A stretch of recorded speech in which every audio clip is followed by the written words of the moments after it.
Ladies and gentlemen, we take pride in presenting a thoughtful address by Ronald Reagan. Mr. Reagan.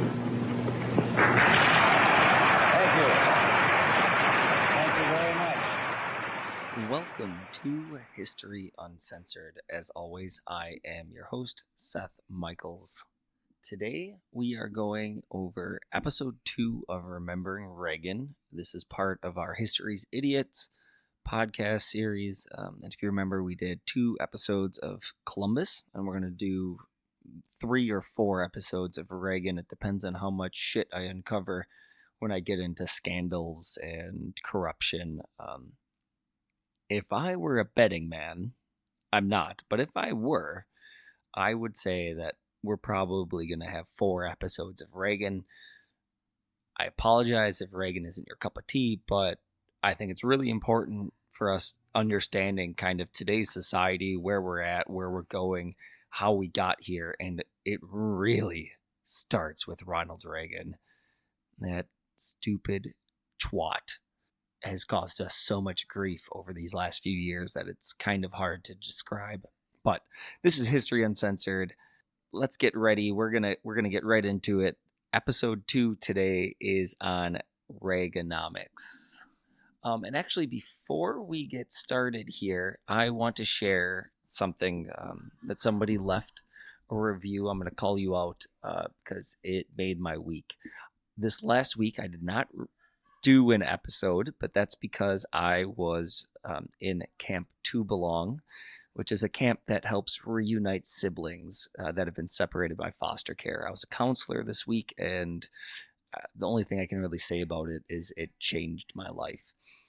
It's an unbelievable cause, and if you have a chapter near you, I would really recommend looking them up because it's wonderful.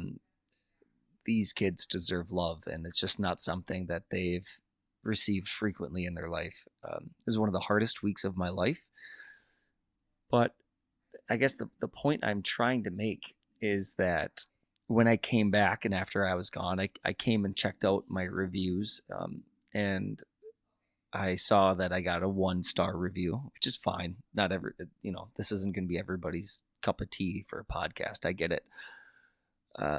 But on 8/26, I was left a review by, I'm not going to say their name, but they're going to know if they're listening. So I really appreciate this.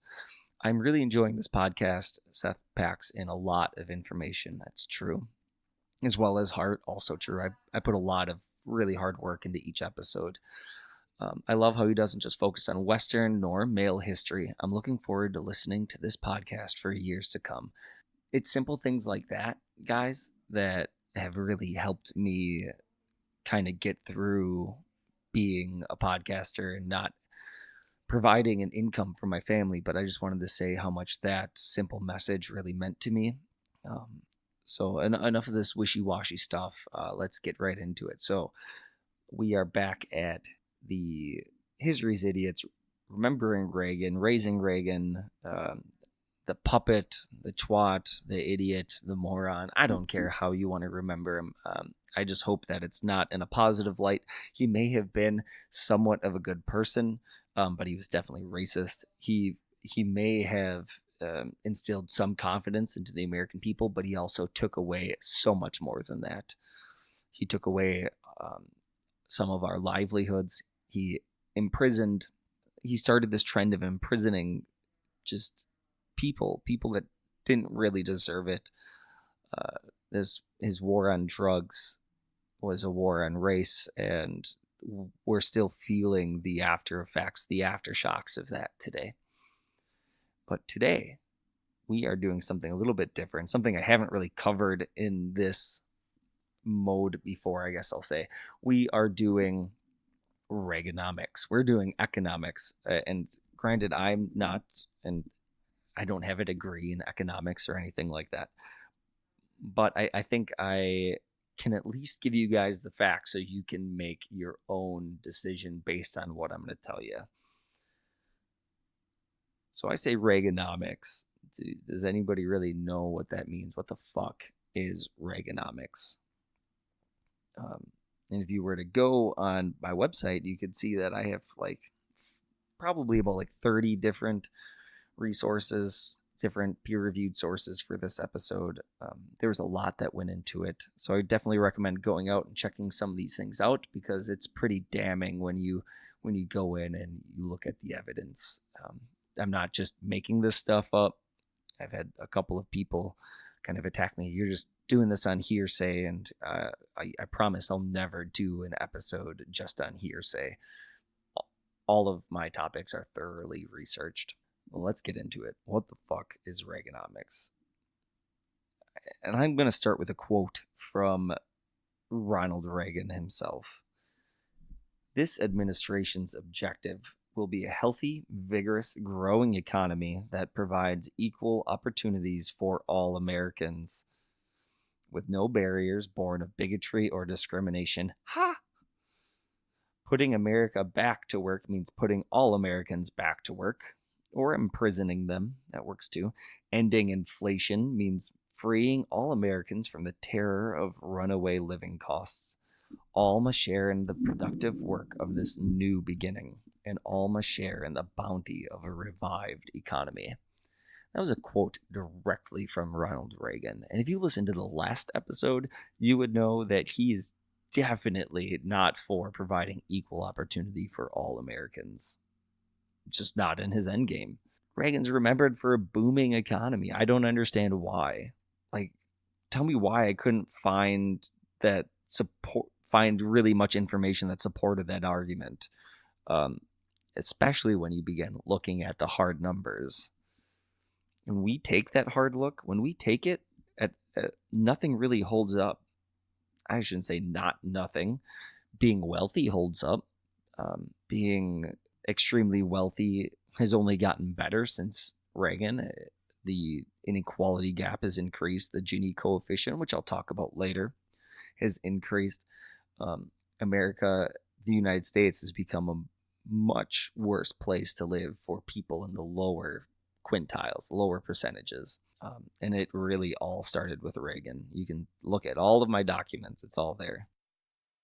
And that wealth, those wealthy people, it just basically starting in 80, 81, pretty much every graph that I have, every chart that I've seen starts showing that the share of income inequality, wage inequality really begins right in that time. And what I mean by that is all of the numbers start pointing up for the top 1%, or even the top, I should say, like 20% if we're splitting it into 5 equal portions. And the lower percentage, the lower quintiles start trending down. In real money during the 80s, people in the lower percentages made less money than they did the decade before. That's insane. That doesn't happen. That just... And then when you start getting above 50%, it starts going up. And when you start getting above, 80%, it's a significant increase in the amount of overall wealth that's been accumulated by that group. It's just pretty crazy. And that hasn't really stopped moving much. It's had a few dips here and there. But basically since the 80s, that gap has been increasing and increasing and increasing. And as the richest people become richer, coincidentally, the poorer people are becoming poorer. I guess just an observation that I've made, backed up by the data that's available. But here we are. They, like I said, they're literally that top group, or one of the only groups that saw their wages increase in the 80s. Everyone else, fuck them. They don't need money. All that money up top will just kind of fall down to the bottom. Newsflash.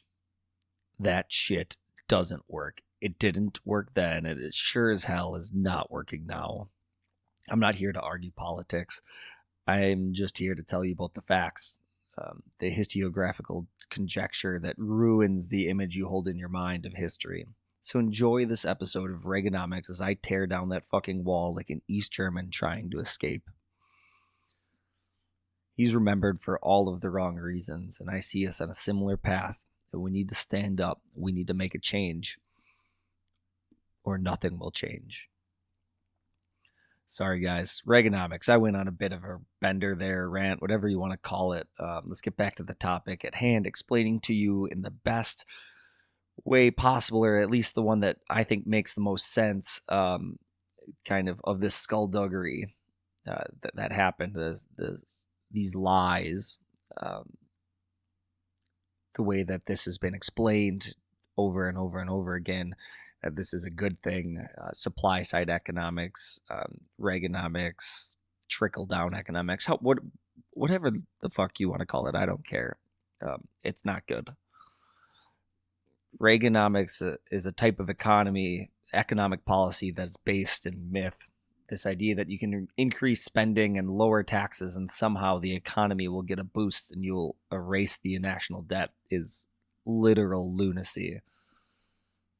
Too much government was the problem. Too many taxes. Too much regulation on banks and places of business. The individual has the right to their own path without government policies standing in the way of achieving their dreams. Now, there's something Reagan said. All of it sounds great in practice, doesn't it? No wonder he won a second term. It seems like he was doing good. Don't worry, I'm going to go over each of Reagan's administration's legacies and try and decipher the data and present it to you in a hopefully meaningful way. We know what they were trying to accomplish, but let's discuss the reality of his policies and their impact. Here is what Reagan's policies did. They reduced the top marginal income tax bracket from 70% to 28%. Now, I agree, 70% is a bit egregious, but so is 28%. Lowered corporate income tax from 48 to 34%. During Reagan's presidency, the federal debt held by the public nearly tripled in nominal terms from $738 billion to $2.1 trillion. This led to the U.S. moving from the world's largest international creditor to the world's largest debtor nation. Reagan described the new debt as the greatest disappointment of his presidency. The federal deficit as a percentage of GDP rose from 2.5% of GDP in the fiscal year of 1981 to a peak of 5.7 in 83. Total federal outlays averaged 21.8% of GDP from 81 to 88. It was the highest of any president from Carter through Obama. Federal revenues averaged 17.7% of GDP from 81 to 88 versus the 74 to 80 of 17.6. Federal individual income tax revenues fell from 8.7% GDP in 80 to the very bottom of 7.5 of GDP in 84. Really what those numbers are saying is that the economy wasn't what I would call booming. That the numbers that we hear that I'm about to share with you were a little bit conflated, and there were reasons behind them. Here are the numbers that we hear pretty frequently in regards to Reagan's presidency. 20 million new jobs were created. Do you know what one of the reasons those new jobs were created was? It was women entering the workforce. Do you know why women had to enter the workforce? Were basically forced to enter. Beside the fact that their husbands were being imprisoned, beside the fact that they were husbands and fathers were making less money than they were the decade before. Women had to enter the workforce because families could no longer afford to live on a single income like they had before. All of those reasons accumulated, and women entered the workforce in droves during the 80s, which is phenomenal. I'm glad women entered the workforce. It's created more equality, granted over time, and it's still not equal. I think in the future I'm probably going to do an episode on wage inequality between men and women in the United States, kind of get some of those myths out of the way and so on and so forth. But so 20 million new jobs were created. Like I said, a lot of that was women entering, the workforce, as well as the huge influx that always happens right after a recession ends. Inflation dropped from 13.5% in 1980 to 4.1% by 88. That had more to do with the Fed than Reagan's economic policies. Unemployment fell from 7.6% to 5.5%, which again sounds really good. But when you are imprisoning, an additional 3 to 5% of the base population, yeah, your unemployment's going to fall. The net worth of families earning between $20,000 and $50,000 annually grew by 27%. They were also borrowing more money to achieve that. So, yeah, there's just a lot going on. First, I want to cover debt and government expenditures. Because Reagan,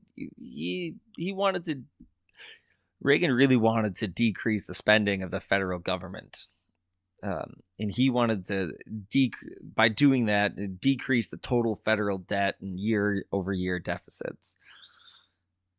By 1980, when Reagan was running for president, he hammered at the deficit of Jimmy Carter, the $75 billion deficit. What happened in the following years is kind of a lesson in humility and pride that has irreversibly damaged the United States. What I mean by that, in the 1980s, Democrats and Republicans were getting pretty upset by the accruing federal deficit in the United States. By 81, the federal debt was $998 billion. 1989, the federal deficit was $2.86 trillion. Fuck. We were doing pretty good up to that point. Well, in 1981, Reagan submitted his tax cut. 1982, Reagan increased spending. 1983, at the height of the recession, jobless rate was almost 11%. In 84, an increased defense spending. And when you look at the numbers for defense spending, it's almost like they weren't spending on real things, like tangible things that really made a difference in the U.S. military. There's this huge buildup, and there wasn't a lot of evidence suggesting that it should happen. Was Russia building up around the same time? Yeah, but when you look at the economics, everything was pointing to their downfall. They're running out of money eventually, and that's what happened. They ran out of money. Simple as that. And we still were increasing our defense spending. 1987, we had the market crash. The Fed raised the rates in 88. And in 89, we had the Bush budgets, as well as a new S&L crisis that I'll go over later. Really what happened is we got fucked. $998 billion to $2.86 trillion. Woo! Reagan. What the heck? That's a total increase of 186% in the debt. Yikes. Here are some examples of other presidents. We'll use only times of peace because wartime revenue is kind of always increased. FDR during peacetime, 113%. That was also during the time of the Great Depression. It was also during the greatest increase in infrastructure spending the United States had ever seen. And still, only 113%. And that was through 1933 to 1941. Some of his first few terms. Eisenhower saw an increase of just 8.6% during one of the greatest economic time periods in the history of the United States. That's phenomenal. Lyndon B. Johnson, 15.7% from 63 to 69.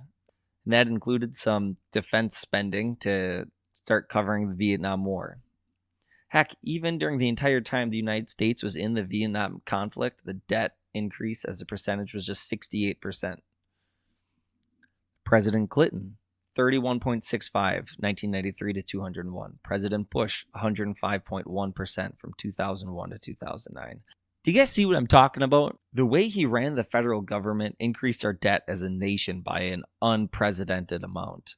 No president has increased the debt more in history of the United States as a percentage over their tenure other than FDR, and he had to fight World War II and the Great Depression. I mean, it's pretty fucking simple, huh? He increased spending and cut taxes, and that's exactly what happens when you do that. And then after I get done with the deficits and stuff, I think we're going to take a break because there's a lot that I'm throwing at you guys. But here's lots of numbers and stuff, and I don't want you to fall asleep. Government spending. With the tax cuts of 1981 and the Tax Reform Act of 1986, I'd accomplished a lot of what I'd come to Washington to do. But on the other side of the ledger, cutting federal spending and balancing the budget, I was less successful than I wanted to be. This was one of my biggest disappointments as president. I just didn't deliver as much to the people as I'd promised. No shit, Reagan. The federal government spending was just under $600 billion. In 1989, the last year of Reagan's administration, government spending was almost up to $1 trillion, $990 billion. Basically, in every sense of the word, Reagan failed to deliver on his promise to reduce government spending and decrease federal expenses. Not only did he fail to reduce and cut spending, he even expanded some government programs, including Medicare, and a large increase in government spending on the military. Again, any way you look at the numbers, it paints a pretty vivid picture. Inflation is as violent as a mugger, as frightening as an armed robber, and as deadly as a hitman, said Ronald Reagan. And he's right. Inflation was crazy when Reagan took office. Even though he vowed to reduce inflation, he couldn't really take the credit. On the verge of disaster, Paul Volcker raised the Fed funds rate past 18%. It triggered a recession and a high jobless rate, but leveled out the ludicrous level of inflation. I couldn't find any policy that Reagan had implemented that would have had a correlative effect on inflation.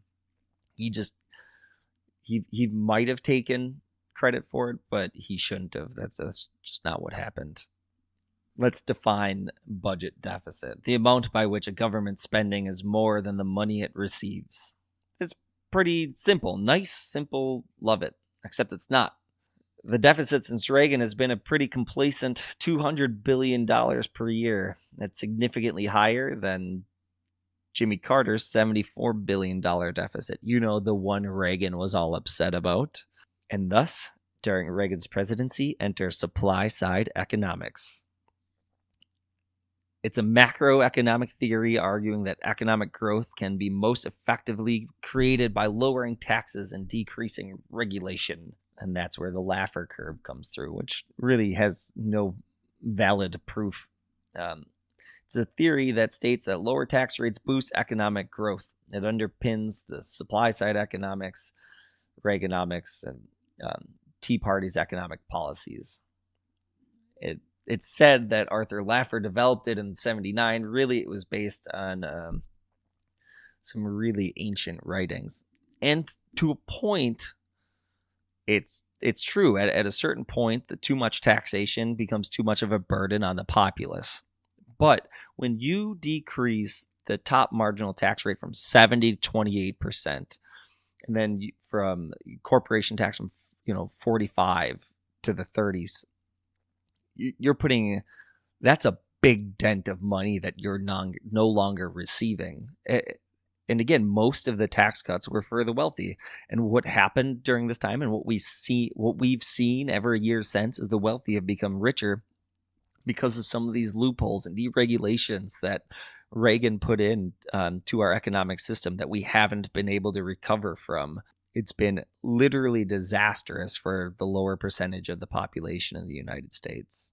So before we take a break, I just want to recap just a bit. Reagan's presidency didn't really go as planned for him. And granted, they hid behind the numbers very well, those positive ones, the 20 million new jobs, inflation rate dropped, unemployment fell, so on and so forth.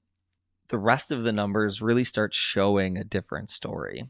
And we're not even all the way through like anything yet. I mean, we're just talking about government spending at this point.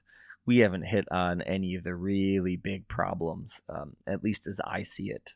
Let's go a little bit more into deficits and the trade deficit, and kind of go over the difference between Keynesian theory and supply side economics. I'm going to bore you guys to death for a few more minutes, so hang with me.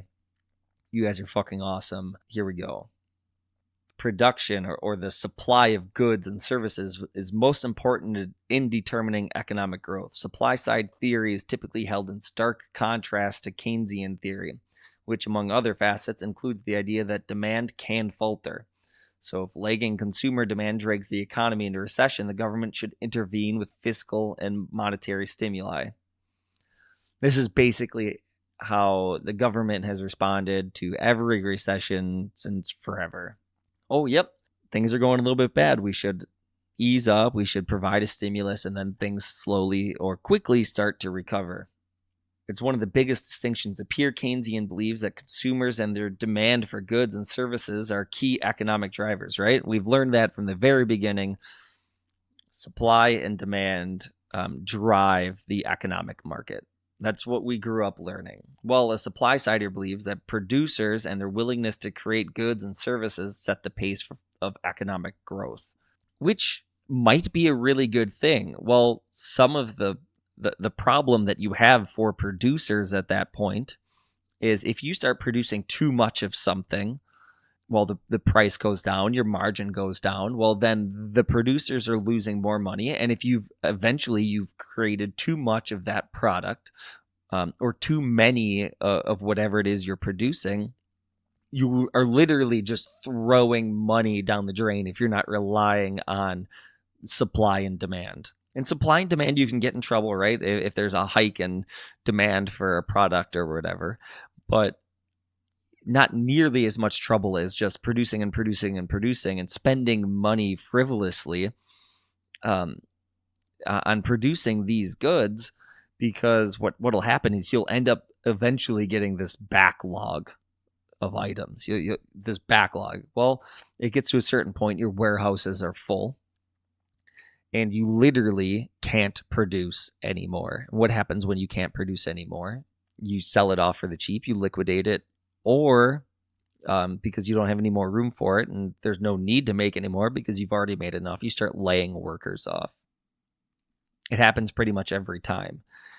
And that's one of those hidden things behind supply side economics. Let's build up our supply of stuff. Well, again, the problem is we don't always need that amount. And it could be really damaging to a company to do that. And without getting into advanced economic theories, suffice it to say that cutting taxes on the rich, cutting taxes on corporations does not show correlative evidence to increased economic growth. Now, if he had gone from like the 70% to, let's say, like 55% as opposed to the 28%, he probably would have seen pretty significant economic growth and would have been able to cut through that deficit. But by bringing it down to 28%, he really hindered the economy. Perhaps in an ideal world where companies use their revenue on growth, research and development, and increasing labor ownership, we would see an increase. But that's not what happens. Heck, what's happening now are companies are taking their excess wealth and investing it in shares of their own stocks because they're afraid of what's about to happen. They're not investing it into research and development. They're not investing it into new divisions, new labor fields, new places to develop economic growth. It's kind of halted, and that's when you get a recession. And as a reminder, it was called the supply side effect. And above all, it offered a powerful new political weapon to Republicans. It meant that the GOP was no longer the party of grim and unpopular naysayers, constantly telling the Democrats that the nation couldn't afford their new spending programs. Now, Republicans had goodies of their own to hand out to voters, lower taxes, which the Republicans said would pay for themselves mysteriously. Republicans promised the American people that for $1 in taxes, you could still get $1.25 in government services. How in the right fuck does that work? One last portion on the deficit, and that's the trade deficit. The merchandise trade deficit is tied in with the federal deficit because the latter drives up interest rates, which in turn attract foreign capital. Basically, as a consequence of the developments where increasing the value of the U.S. dollar and making exports expensive and imports cheap. As a consequence of those, the merchandise trade deficit has gone from $24.2 billion in 1980 to, in 1986, $169.8 billion. That's huge. By making those imports cheap and increase the value of the U.S. dollar, it really ended up hurting the trade deficit. We started importing more than we were exporting, and that's never good for the economy. Another hit to the deficit. It had been a major devastation as to parts of the domestic economy, particularly in the goods-producing areas such as agriculture and manufacturing. Well, all of these companies were producing so much stuff, and then it became really expensive to export it. So they were sitting on it, and then it just destroyed major swaths of the manufacturing economy in the United States. As I mentioned earlier, the ultimate consequence was that the United States had gone from being an international creditor to an international debtor in the space of just a few years. Over $140 billion in international assets had been dissipated, having been used mostly to finance a domestic consumption boom. So that's pretty shit. So what we're going to do now, after I laid down the facts on the deficits and debt and why Reagan and the administration were fucking twats in regards to it, we're going to take a break. And when we come back, we are going to talk about deregulation of the banks and the problems that created. So enjoy this time. We're going to take a brain break. And I just want you guys to think about maybe your weekend or the last week and think about it. Was there anything that you did to help somebody out? It could have been a little thing, opening up the door, saying hi to somebody who was having a bad day. Maybe you gave one of your family members a hug, something like that. Just think about that. And if you can't think of an instance where that happened, try and do a little bit better this week. All right, brain break in 5, 4, 3, 2, 1.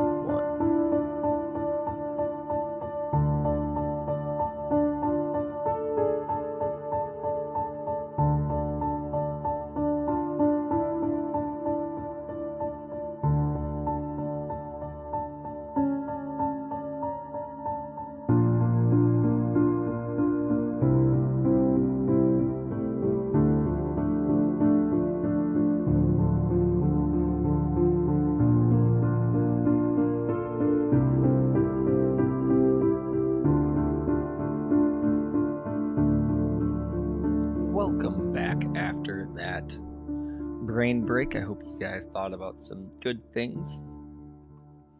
Well, I want to get right back into this before I make this an hour-and-a-half episode, which, for the love of God, for the love of you guys, I hope that it doesn't become so. Where were we? Deregulation. Oh, sweet mother of abnormal fiscal policy. This one is a pretty big fucking doozy. You guys know what deregulation is? Well, it's the reduction or elimination of government power in a particular industry. In this case, I really want to talk about banks and banking. Deregulation is usually enacted to create more competition within the industry. Over the years, the struggle between proponents of regulation and proponents of no government intervention have kind of shifted market conditions. And you know what? Reagan succeeded at deregulating several key areas of the private sector, including banks. Yep, the same ones that received a huge fucking welfare check from the government to stay afloat more than one time. And this is what Reagan had to say on it, right? This bill is the most important legislation for financial institutions in the last 50 years. It provides a long-term solution for troubled thrift institutions. All in all, I think we hit the jackpot. So declared Ronald Reagan in 1982 as he signed the Garn-St. Germain Depository Institutions Act. That's a mouthful. He was, as it happened, wrong about solving the problems of the thrifts. On the contrary, the bill turned the modest-sized troubles of savings and loan institutions, that's S&Ls, as I'll kind of call them in the future, into an utter fucking catastrophe. But he was right about the legislation's significance. And as for that jackpot, well, it finally came more than 25 years later, the form of the worst economic crisis since the Great Depression. Most of the people listening to this podcast will be pretty familiar with it, because the more one looks into the origins of the 2007-2008 Great Recession, the clearer it becomes that the key wrong turn, the turn that made the crisis inevitable, took place in the early 80s, during the Reagan years.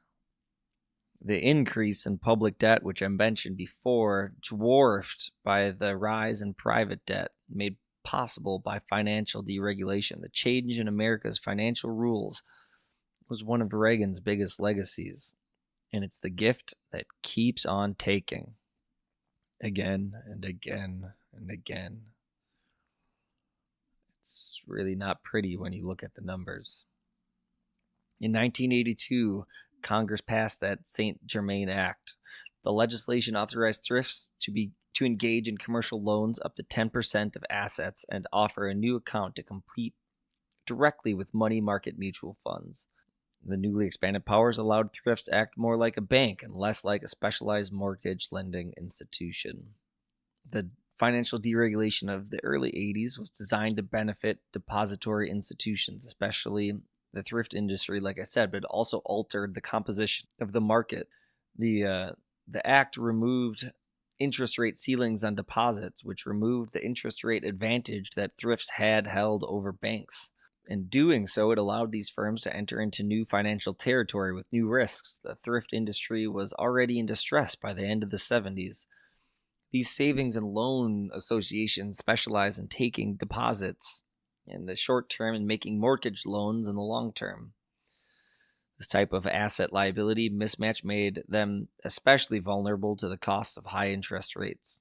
With high inflation and the competitive pressure for deposits, most institutions reported large losses in the early 80s.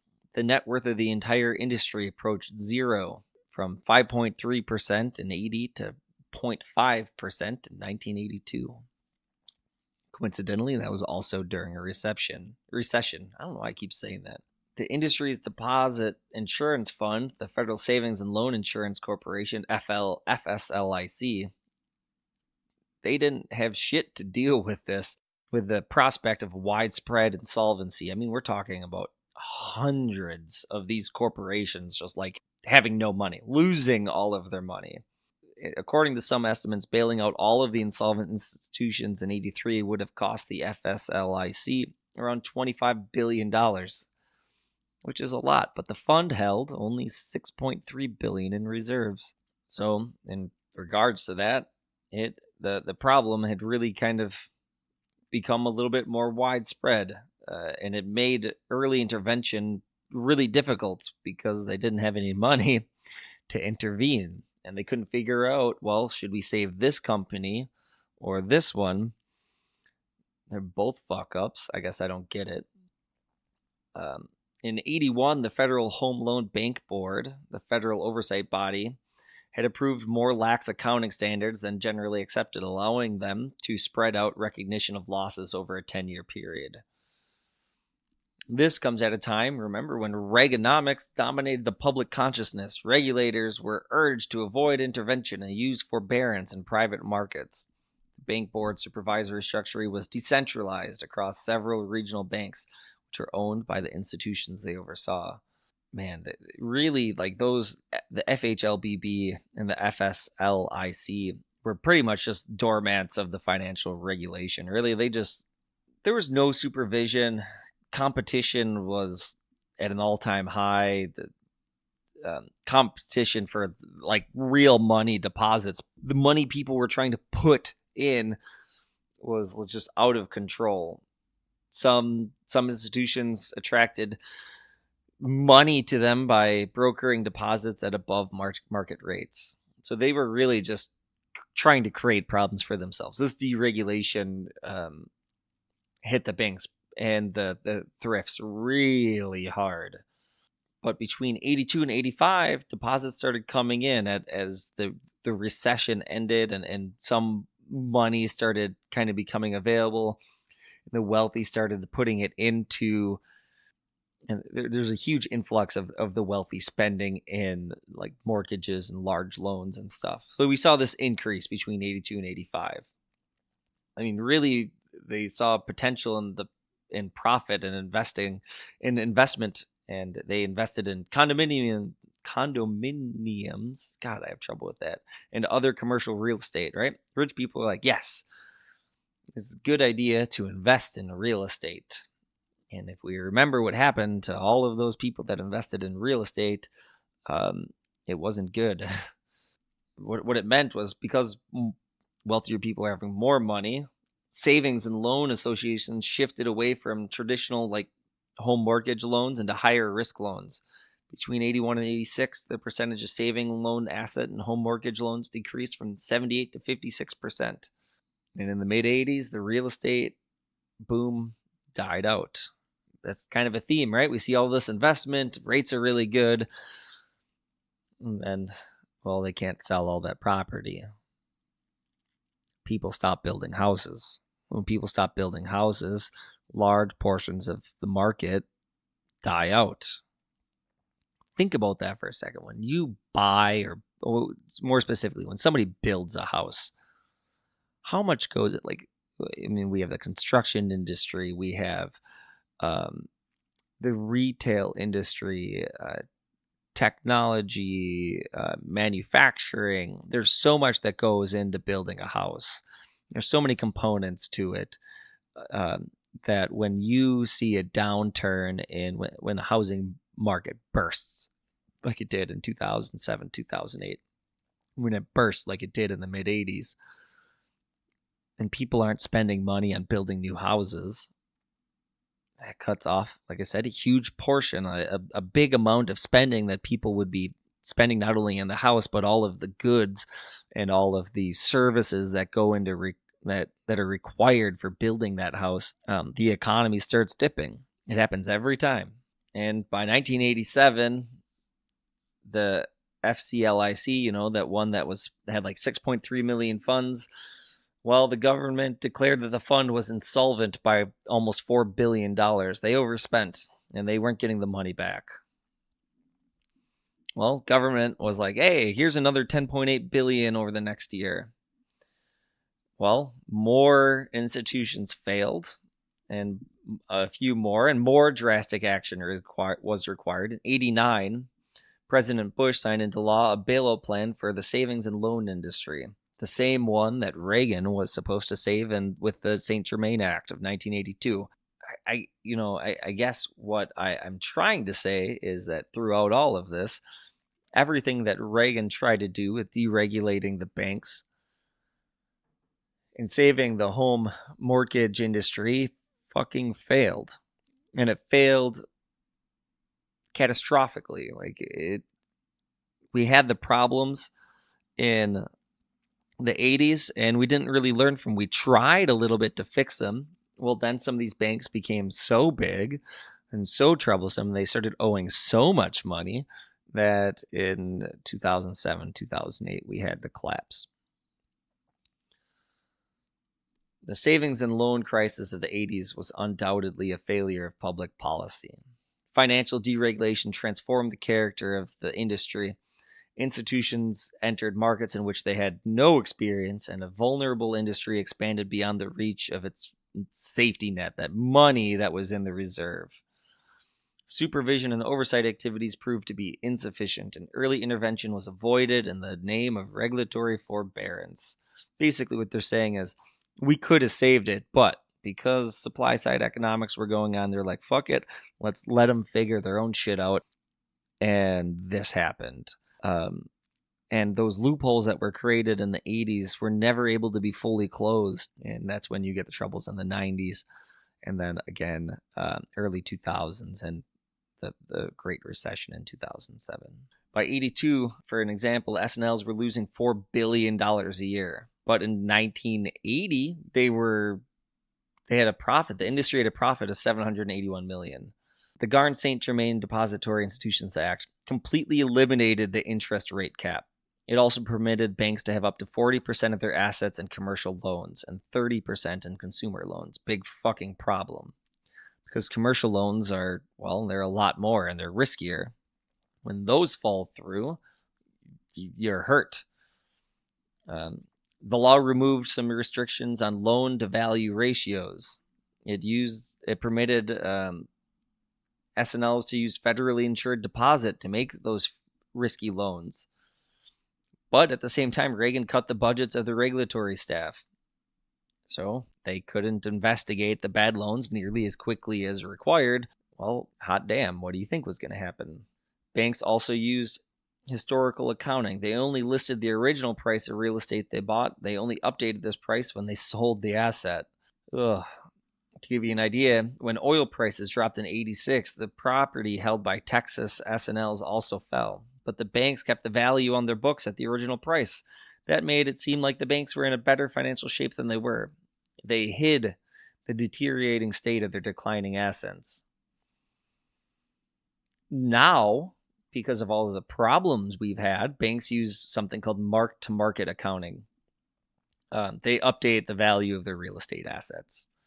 You know, like smart people.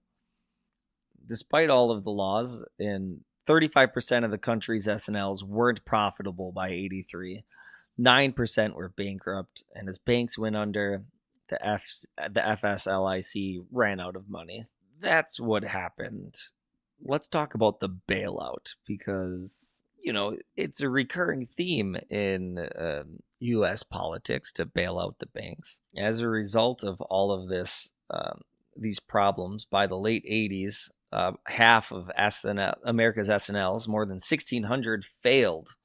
So basically from 86 to 95, about half of them failed. Total loan defaults ran into the billions of dollars. Additional billions in federally insured deposits had to be covered by the government. To address this crisis, the nationwide economic damage it was causing, Congress enacted the Financial Institutions Reform,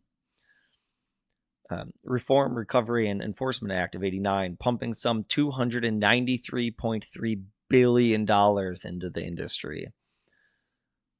One of the most costly and extensive government bailouts of all time.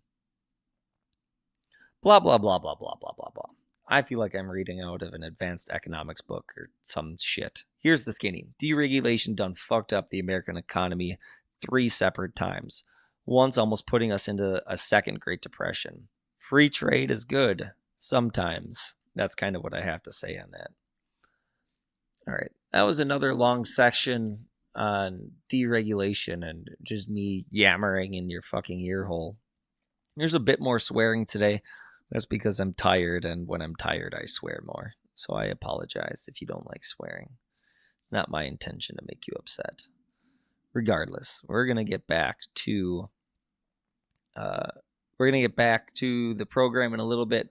We're gonna talk about the big one, the big problem. We're gonna talk about wage and wealth inequality.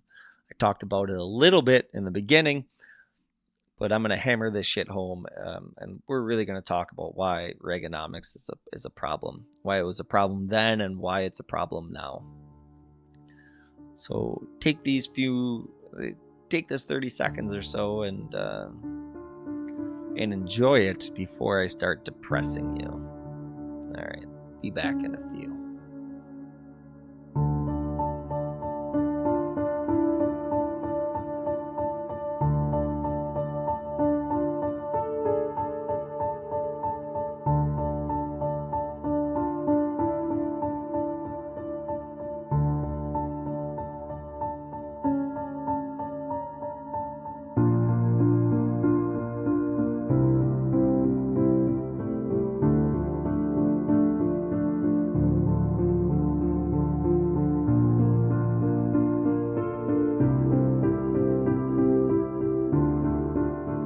Welcome back, guys.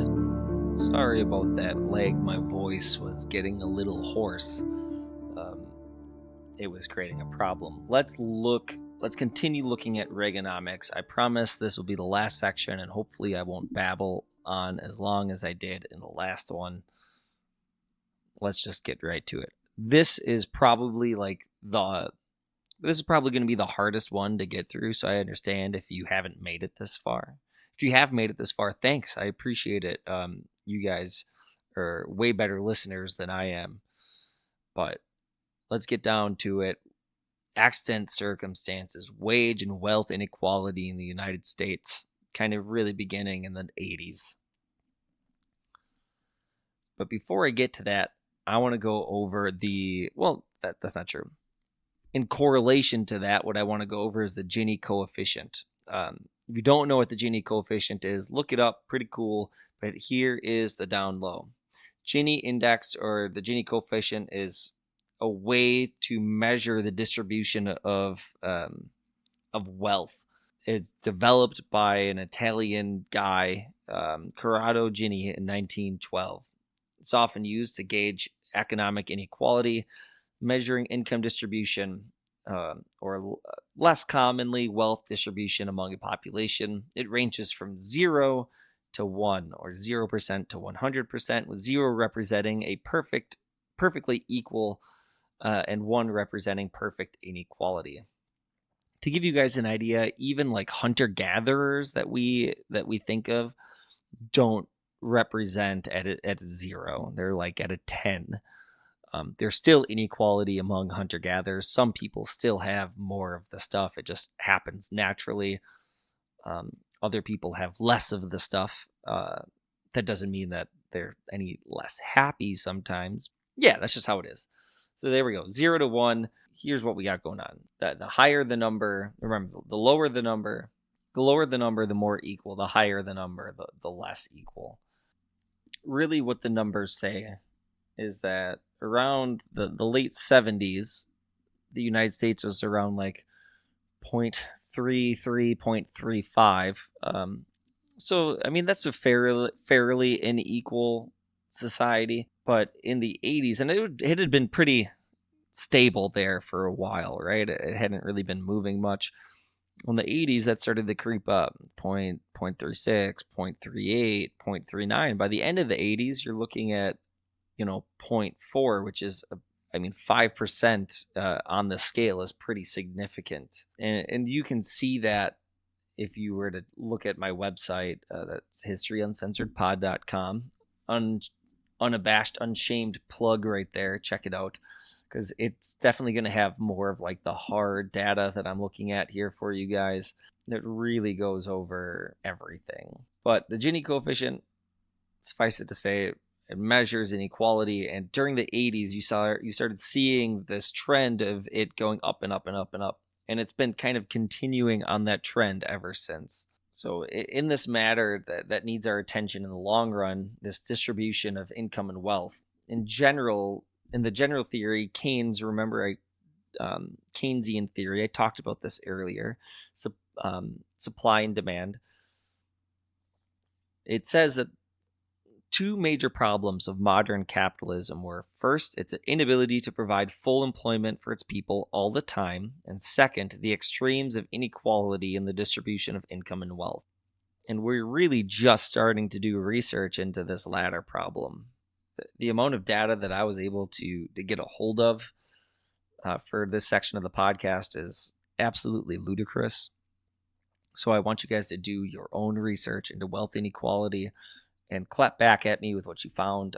I'm really interested to see maybe what other quantifiable data you guys came up with, because I don't know, I find it interesting. Maybe you do too. Let's talk about the widening racial wage gaps, right? The widening of racial wage gaps since 1979 is characterized by three distinct periods of change: expansion during the 80s, and then we saw some improvement in the 90s where it started getting better, and then since 2000 we've seen an expansion. While there are multiple causes, discrimination has constantly played a major role. So what I'm saying is, although Reagan sounded good in saying, yeah, I want equality among all people and all races and no bigotry, the numbers don't back that up. The real wages, these are numbers, right? The real wages of white and black people, 79 to 89. 1979, in the 10th percentile, the lowest percentile, white people were making $9.24 per hour. Blacks were making $8.90 per hour. That's not so bad. That wage gap isn't terrible. By 1989, so that was 3.6%. By 1989, white people were making $8.08 per hour. Okay, well, damn. They see what I'm saying? How the lowest percentile really got fucked by Reaganomics. 924, 1979, 1989, $8.08. They were making, $1.02 less than they were. That's ludicrous. All right, $1.08, 1989. And that was for white people. Black people, 1979, $8.90. 1989, $7.20. The wage gap increased 7.2%. Right? That's all I can say about it. And that's for the lowest percentile. Well, say, Seth, well, what about, like the 50th percentile? Well, the wage gap for the lowest percentile was the best, right? In 1989, 10.8%. That seems like a lot. Well, when you get to the 50th percentile, for those ethnicities, white people in the 50th percentile were making $16.89 in 1979. In 89, they were making $16.79. Again, lower. People made less money in the 80s, at least the lower 50% made less money in the 80s than they did in the 70s, which is pretty crazy. Well, blacks went from making $13.89 to $13.45, almost a 20% wage gap. Oh, the same can't be held true for the top percentages, right? Well, top percentage in 1989, 23.9. Top percentage in 1989 that was for the 95. The average, I should say, was 20.9%. Basically, since 1979, you've seen an increase in wage inequality among all of the percentiles. Every one of them. Fuck that.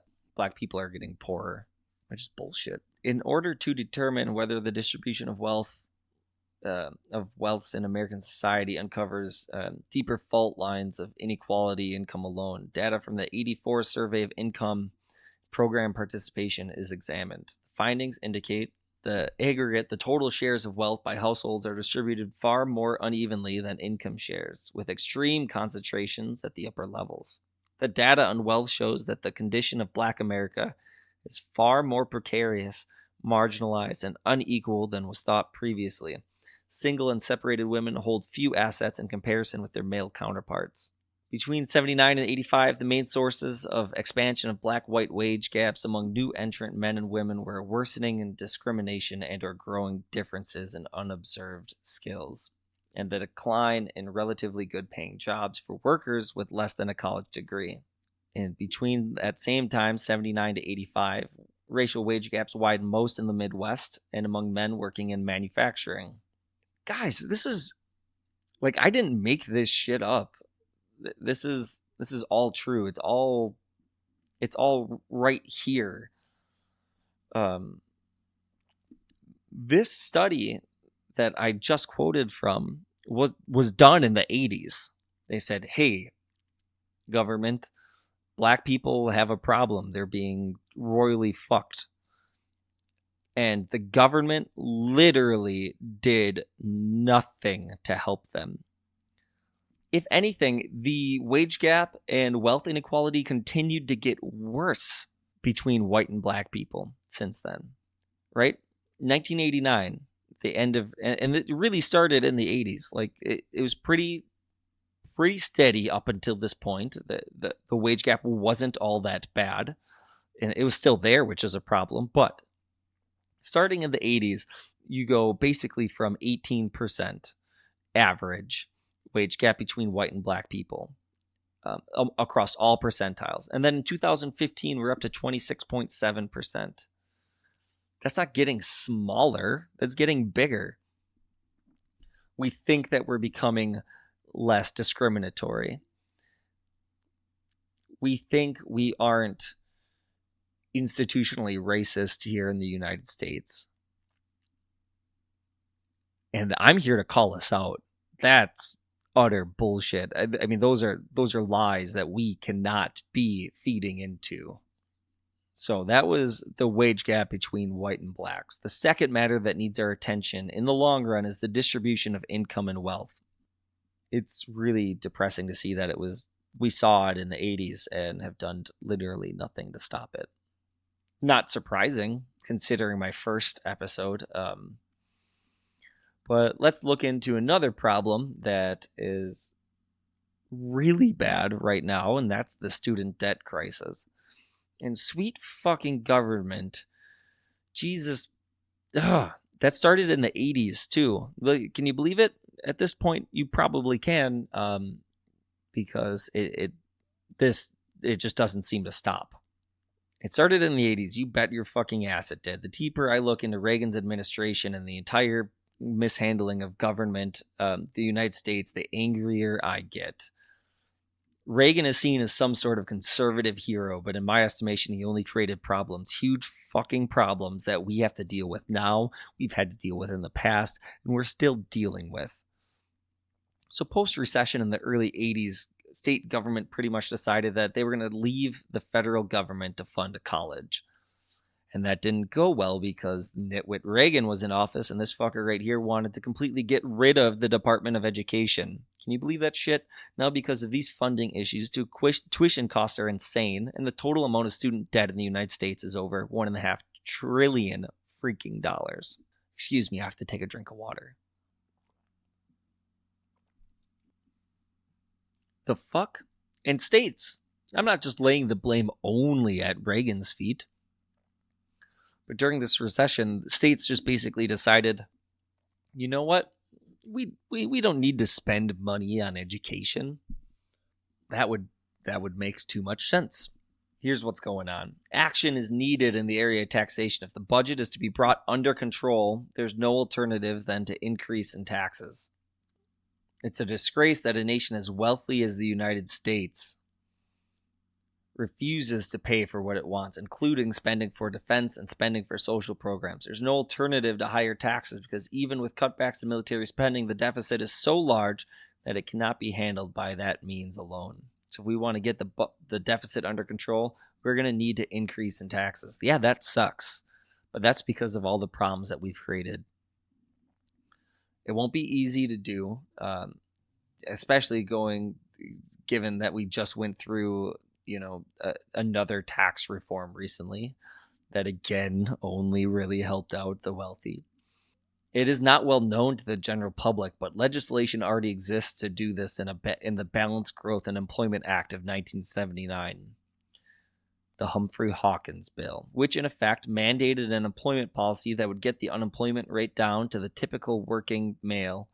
The unemployment rate down for the typical working male who heads a household to 3%.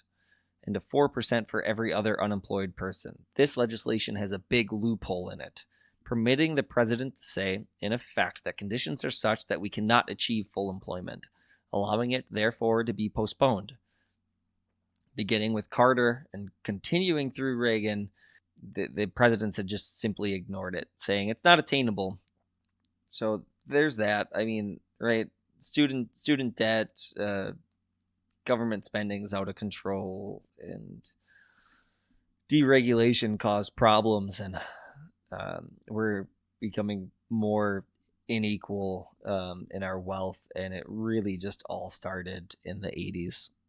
Everything, all of the graphs and charts that I've collected, it's obvious. You just see dips right before Reagan, and then you start seeing huge increases that start in the 80s and then continue through today. It's a problem.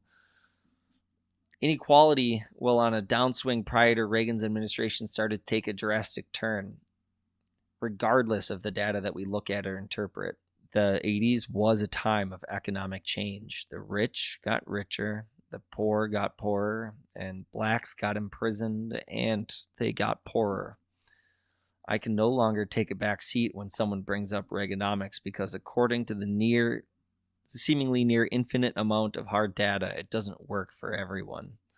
When I say everyone, I mean a majority of the population saw their wealth and assets decline.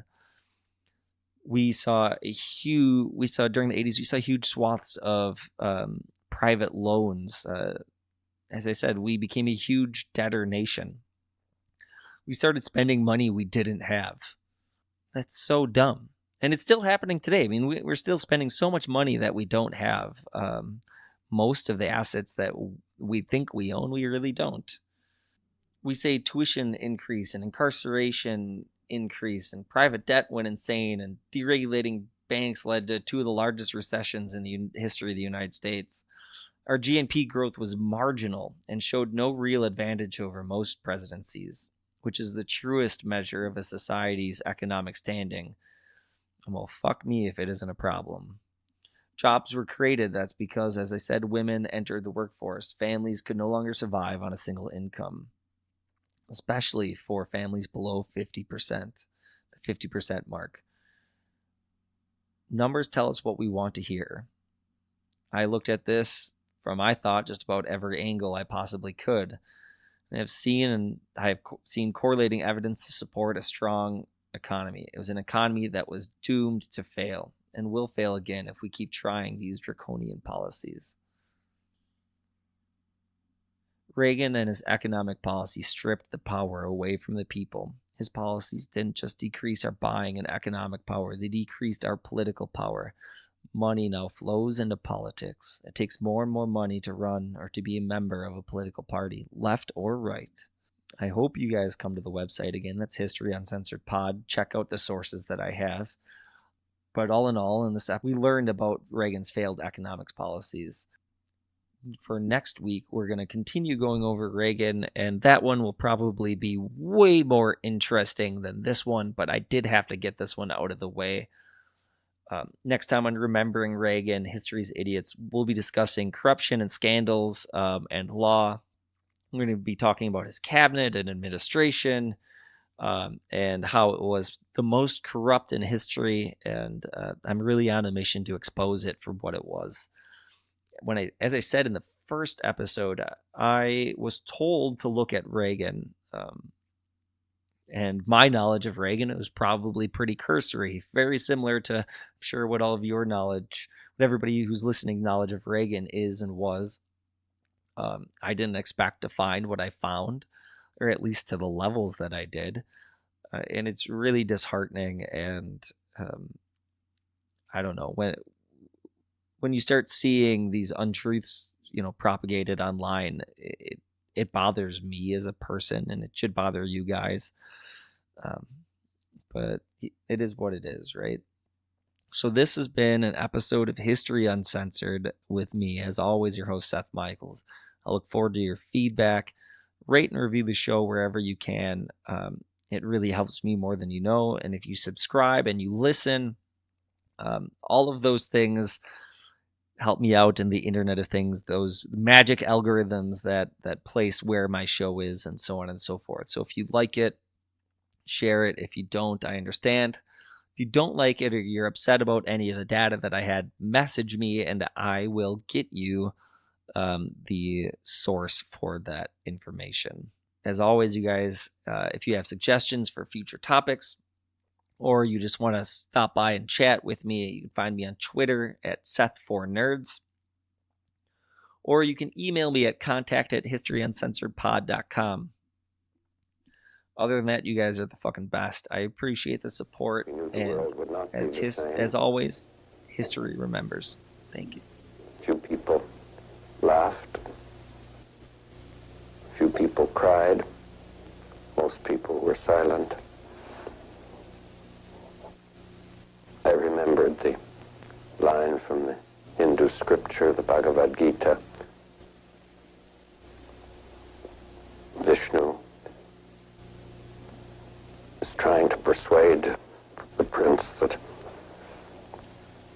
his duty, and to impress him takes on his multi-armed form and says, "Now I am become death, the destroyer of worlds."